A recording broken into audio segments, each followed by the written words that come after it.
الحمدللہ رب العالمین والصلاة والسلام علی محمد الامین فاعوذ باللہ من الشیطان الرجیم بسم اللہ الرحمن الرحیم۔ اس سے پچھلی نشست میں ہم نے حقوق العباد سے متعلق بعض مباحث پر گفتگو کی تھی اور یہ سمجھنے کی کوشش کی تھی کہ ان کا اور حقوق اللہ کا باہمی تعلق کیا ہے، کیا چیزیں کس وقت ترجیح کی حیثیت رکھتی ہیں، کن معاملات کے بارے میں ہم کو متنبع رہنا چاہیے، اور وہ کون سی چیزیں ہیں کہ جن میں عام طور پر لوگ غلطی کرتے ہیں یا ہمارے عمومی مذہبی تصورات کے نتیجے میں وہ توازن اس سے مجروح ہو جاتا ہے جو دین قائم کرنا چاہتا ہے۔ اسی موضوع کے بارے میں اس نشست میں بھی ہم کچھ گفتگو کریں گے۔ یہ میں پہلے بھی عرض کر چکا ہوں کہ مکالمے کی نشست ہے، تو آپ اس میں شریک ہو جائیے۔ میں آپ کے سوالوں کے لیے آپ کے ساتھ بحث مباحثے کے لیے حاضر ہوں، اور میرا خیال یہ ہے کہ اس کے بعد ہو سکتا ہے کہ بہت سی دوسری چیزیں بھی ایسی سامنے آ جائیں کہ جن کے تقاضے سے ہم بعض اور پہلوؤں کو بھی واضح کر سکیں۔ اللہ تعالیٰ سے اور بندوں سے جو تعلق ہے، اس کا ایک معیار تو اللہ تعالیٰ نے خود بھی مقرر کر دیا ہے۔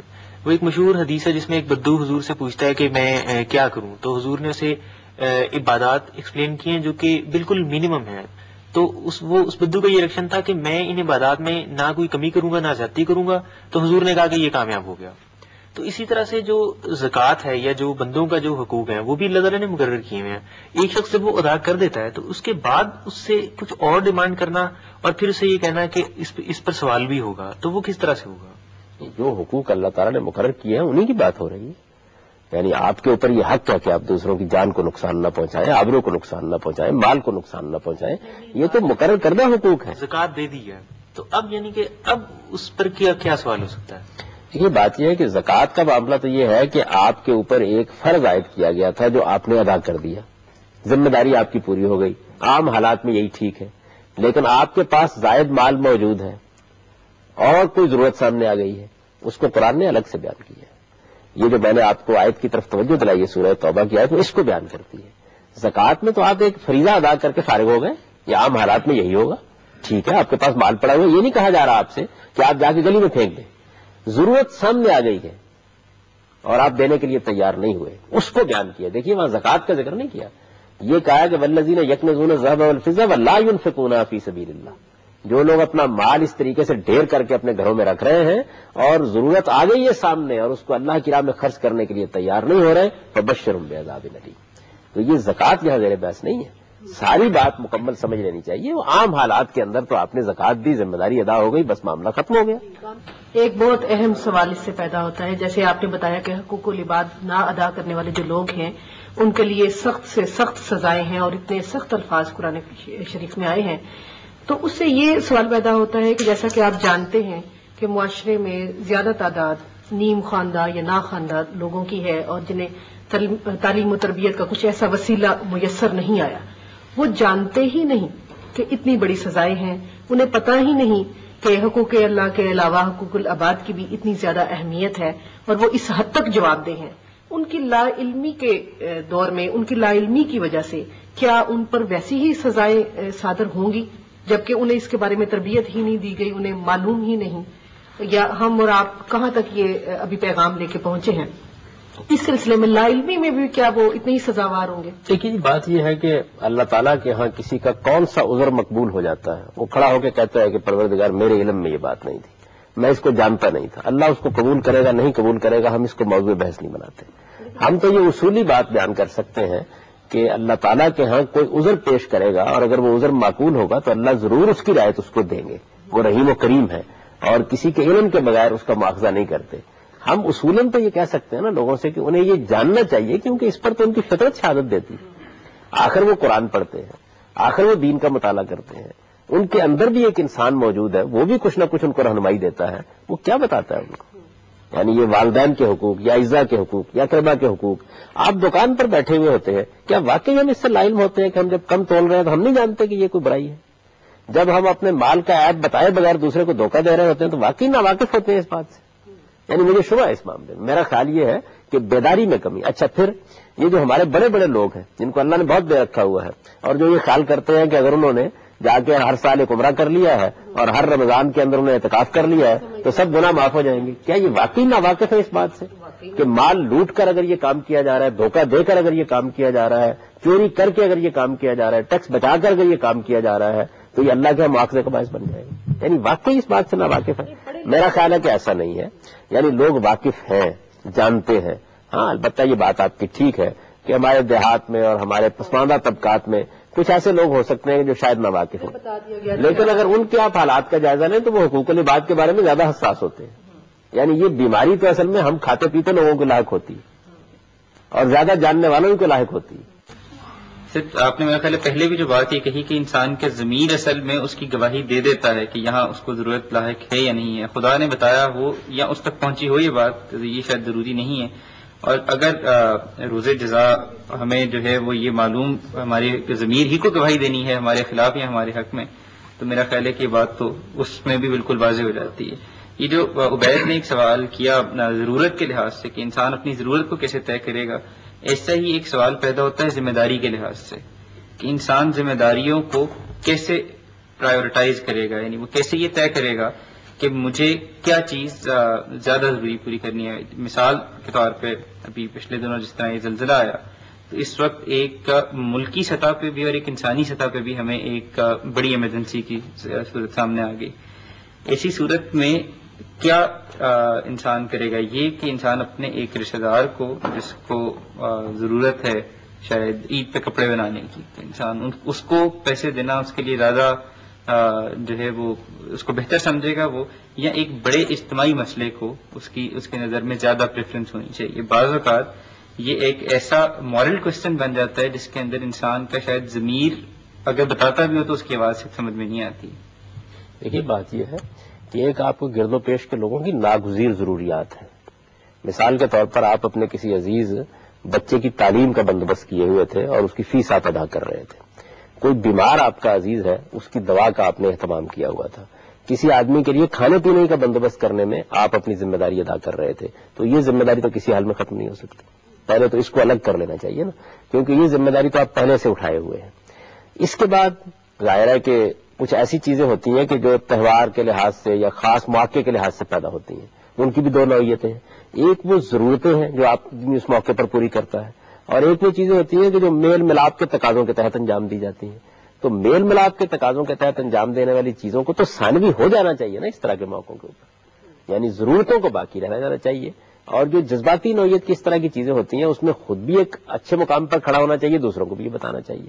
تاہم اس معاملے میں ایک آدمی ہو سکتا ہے کہ اپنے مخصوص حالات میں یہ محسوس کرے کہ اگر میں نے فلاں آدمی کو کوئی چیز نہیں دی یا اس موقع پر نظر انداز کیا اس پر کوئی برا نفسیاتی اثر پڑے گا یا اس طرح کا معاملہ ہوگا، تو یہ وہ گرے ایریاز میں رہیں گے، ان میں انسان فیصلہ کرتا ہے. ذمہ داری کی کیا حد ہوگی اس کے حوالے سے بھی، جس طرح آپ نے ایک ایکسٹریم بیان کی کہ ایک طرف تو لوگوں کی وہ طبقہ ہے کہ جو کہ بالکل اس کا لحاظ ہی نہیں کرتا کہ وہ اس وقت کیا انسانوں کے ساتھ معاملہ کر رہا ہے.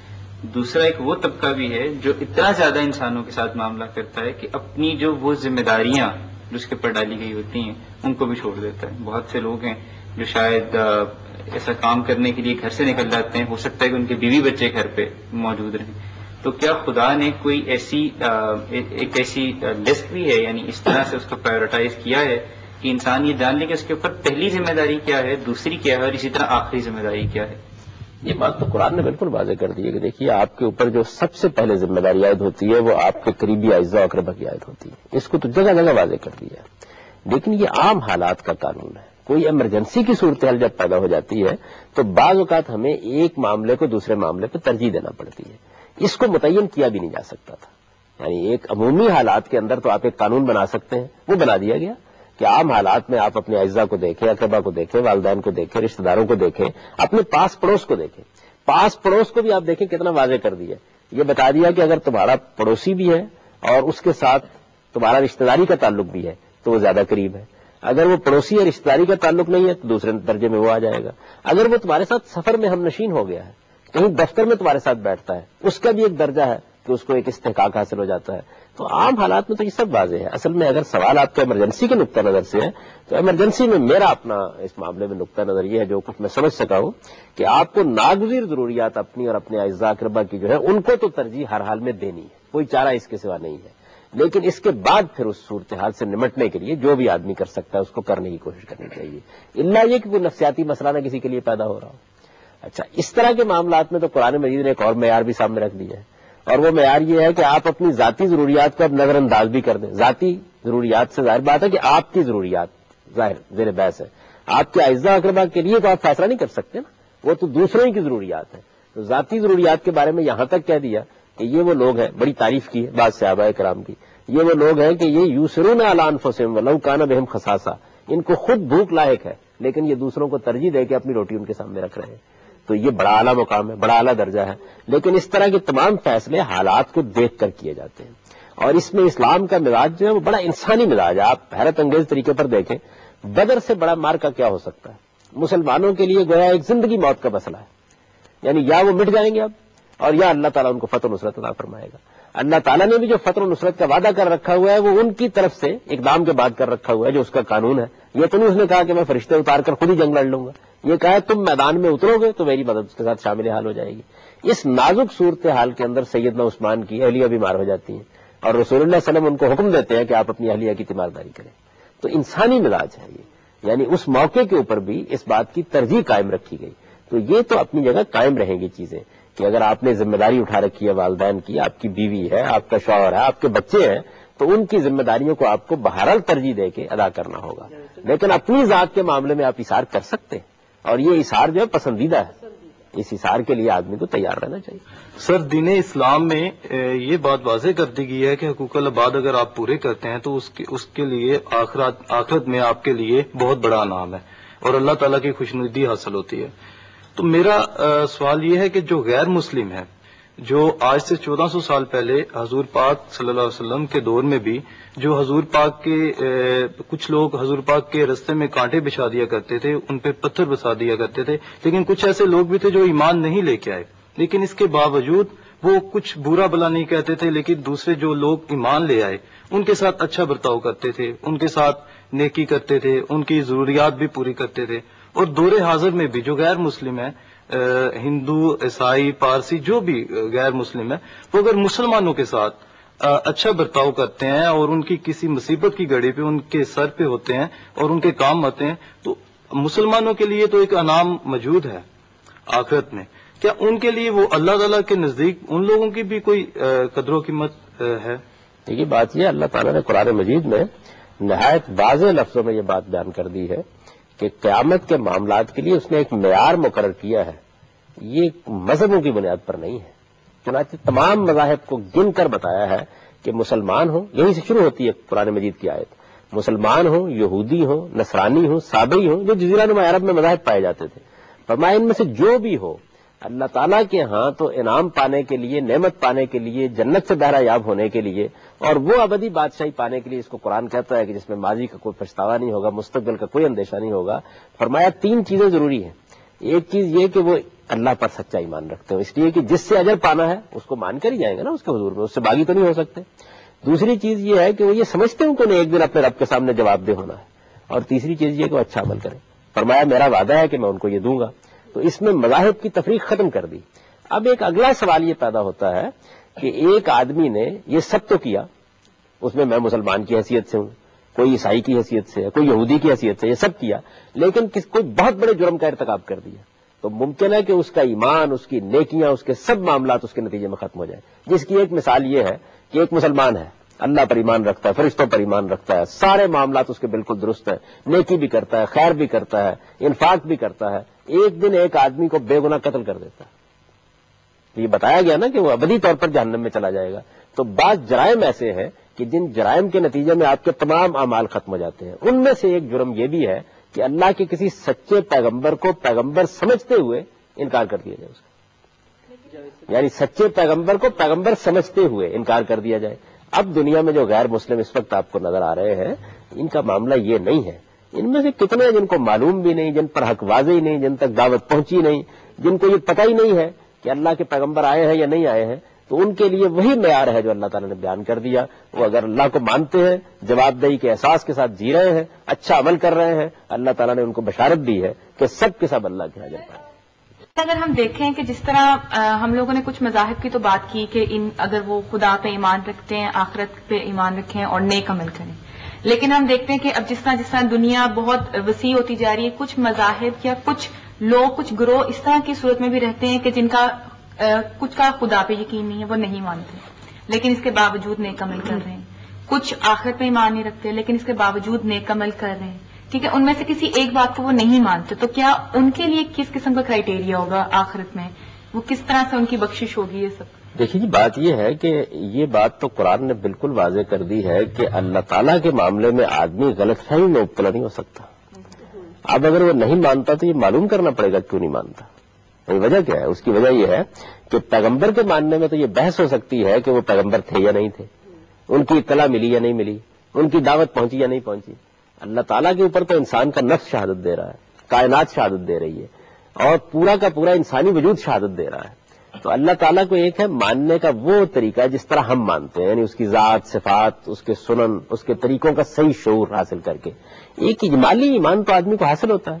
تو آپ جن علاقوں کا ذکر کر رہی ہیں وہاں پر بھی اللہ تعالیٰ کا ایک اجمالی ایمان موجود ہے، ایسا نہیں ہے کہ نہیں ہوتا.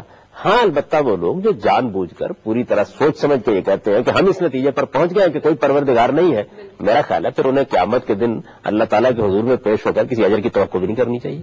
اس لیے کہ جب سوچ سمجھ کے انہوں نے یہاں انکار کر لیا ہے تو سوچ سمجھ کے نتائج بھی بھگت لیں. سر، قرآن پاک میں حقوق اللہ اور حقوق العباد دونوں کے بارے میں بات کی گئی ہے، اور حقوق العباد پہ زیادہ زور دیا گیا ہے.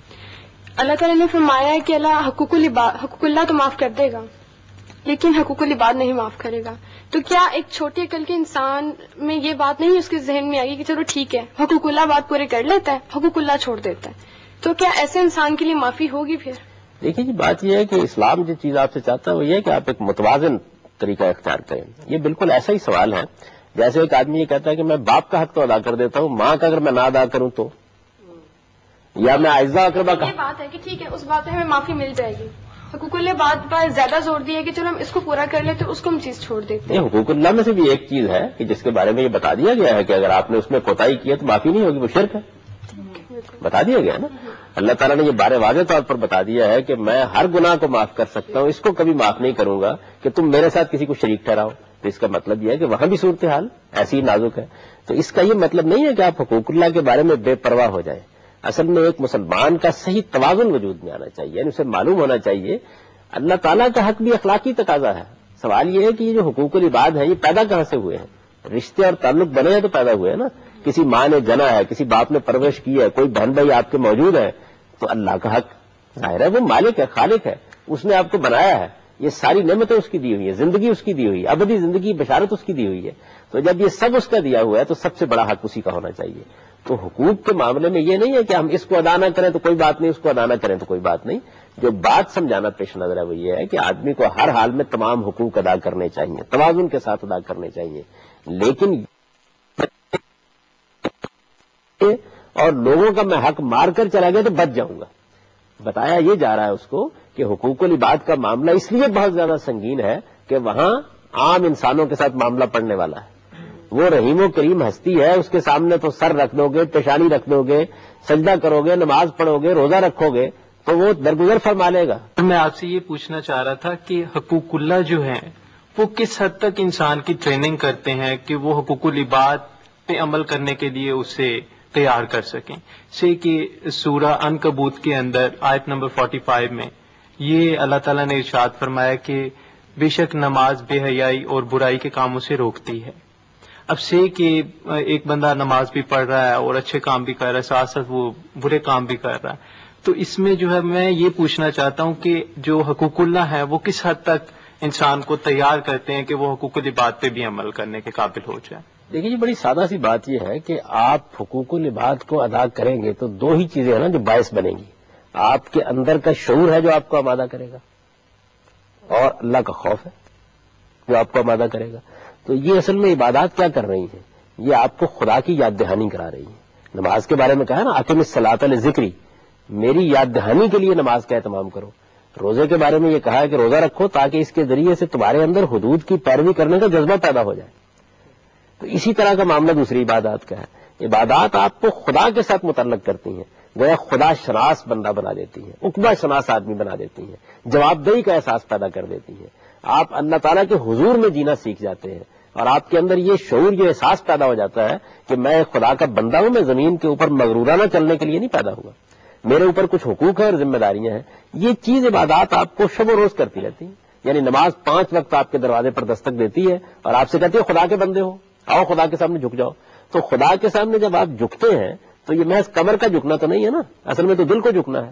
دل کا وہ جھکاؤ جب آپ کے اندر پیدا ہو جاتا ہے تو پھر آپ تکبر کے ساتھ زمین پر نہیں چل سکتے، لوگوں سے زیادتی نہیں کر سکتے، ان کے حقوق طلب نہیں کر سکتے. یہ نتیجہ نکلنا چاہیے، خدا کی یاد سے یہ نتیجہ نکلنا چاہیے. یوں سمجھ لیجئے کہ عبادات آپ کو خدا کی یاد دیتی ہیں، غفلت سے بیدار کرتی ہیں، آپ کو اٹھا کر کھڑا کر دیتی ہیں اور آپ کے اندر احساس جواب دہی پیدا کرتی ہیں. اب اس کا اثر اور یہ روشنی جو ہے یہ اصل میں پوری دنیا کی ظلمت کو دور کرنے کا باعث بننا چاہیے. بنتی ہے، اگر آپ زندگی اور بیداری کے ساتھ عبادات کریں تو بنتی ہے، لیکن ہم چونکہ زندگی اور بیداری کے ساتھ عبادات نہیں کرتے، اس وجہ سے اس چیز کو ایک رسم کے طور پر ادا کر کے الگ رکھ دیتے ہیں اور زندگی کے معاملات کو بالکل الگ کر لیتے ہیں. تو اگر صحیح طریقے سے عبادات کو شعور کے ساتھ ادا کیا جائے تو اس کا اثر آپ کے اوپر پڑنا چاہیے. عبادات ہے ہی اس لیے کہ آپ کے اخلاقی وجود کو پاکیزہ کر دیں، آپ میں پاکیزگی کا احساس پیدا کر دیں، پاکیزگی سے آپ کے اندر محبت پیدا کر دیں اور یہی آپ کا ہدف اور نصب العین بن جائے. پیوریفائی کر لیں اپنے آپ کو. قرآن مجید کیا کہتا ہے دین کے بارے میں؟ یہی کہتا ہے نا کہ یہ دین اس لیے تمہیں دیا گیا تاکہ تمہارا تزکیہ ہو جائے، یعنی تم پاک ہو جاؤ. میں نے کئی مرتبہ توجہ دلائی ہے کہ سارے دین کے کانٹینٹ کا اگر آپ جائزہ لیں تو وہ 4 چیزوں پر مشتمل ہے: آپ کے جسم کی پاکیزگی، آپ کے کھانے پینے کی پاکیزگی، آپ کے اخلاق کی پاکیزگی اور اس پاکیزگی کو بڑھانے کے لیے عبادات. اور کیا چیز؟ قرآن آیت جس میں یہ کہا گیا ہے کہ میں نے جنوں اور انسانوں کو صرف اس لیے پیدا کیا کہ وہ میری عبادت کریں، اس میں اس لفظ عبادت سے آپ حقوق العباد کا کہاں تک پہلو نکلتا ہے؟ اس میں یہاں جو لفظ عبادت استعمال کیا گیا اس کا مطلب یہ ہے کہ وہ میرے بندے بن کر رہے. یہ وہی چیز ہے اس کا میں نے ابھی ذکر کیا. یہاں عبادات کے معنی میں نہیں ہے، یعنی اس معنی میں نہیں ہے کہ وہ نماز پڑھ لیں، وہ روزہ رکھ لیں. یہاں یہ بیان کیا گیا کہ میرے بندے بن کر رہے، یعنی وہ زمین کے اوپر اپنے آپ کو زمین کا بادشاہ سمجھ کر نہ رہیں بلکہ یہ احساس کر کے رہیں کہ وہ خدا کے بندے ہیں. اور جب خدا کی بندگی کا احساس پیدا ہو جاتا ہے تو ظاہر ہے کہ وہ عبادات میں بھی ظاہر ہوتا ہے اور وہ حقوق العباد میں بھی ظاہر. ایمرجنسی کے حالات کے سلسلے ہی میں پوچھنا تھا کہ جیسے عمرہ اور حج کی ادائیگی پہ رقم خرچ ہوتی ہے، بہت سے لوگوں نے اہتمام کر رکھا ہوتا ہے، پیسے جمع کر رکھے ہوتے ہیں، تو جب ملک میں ایسے حالات پیدا ہو جائیں تو وہ عبادات میں خرچ کی جانے والی جو رقم ہے کیا اس کو وہ ان لوگوں کے لیے مختص کر سکتے ہیں جو آفات کا شکار ہوئے ہوتے ہیں؟ میرا خیال ہے ایسا ہی کرنا چاہیے. دیکھیے بات یہ ہے کہ جب اس طرح کی ایمرجنسی کی صورتحال پیدا ہو جاتی ہے تو پھر آپ کی اولین ذمہ داری یہی ہے کہ آپ اسے ادا کریں. میں تو بغیر کسی تردد کے یہ محسوس کرتا ہوں کہ اگر میں حج کے لیے یا عمرے کے لیے جا رہا ہوتا اور یہ صورتحال پیدا ہو جاتی تو میں لازماً وہ رقم جو ہے وہ ان لوگوں کو دے دیتا. یعنی بات یہ ہے کہ جو ہمیں عبادات اللہ تعالیٰ نے ہم پر لازم کی ہیں وہ تو ہم ادا کر سکتے ہیں نا، کسی وقت بھی ادا کر سکتے ہیں، لیکن صورتحال یہ ہے کہ اس وقت ایک معاملہ ہو گیا، نازک معاملہ ہو گیا، غیر معمولی معاملہ ہو گیا.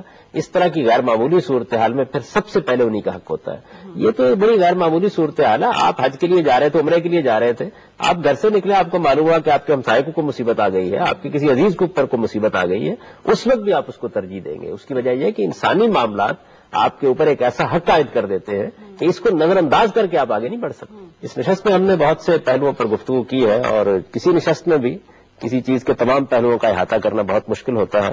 اس طرح کی نشستیں اس کے بعد بھی اگر اللہ تعالیٰ نے توفیق دی تو ہوتی رہیں گی اور اس موضوع سے متعلق اور بعض دوسرے موضوعات کے بارے میں ہم بعض چیزوں کا جائزہ لیں گے. اس وقت کیونکہ وقت ختم ہو رہا ہے تو ہم اس نشست کو بھی ختم کرتے ہیں. اقول قولی ھذا واستغفر اللہ لی ولکم ولسائر المؤمنین.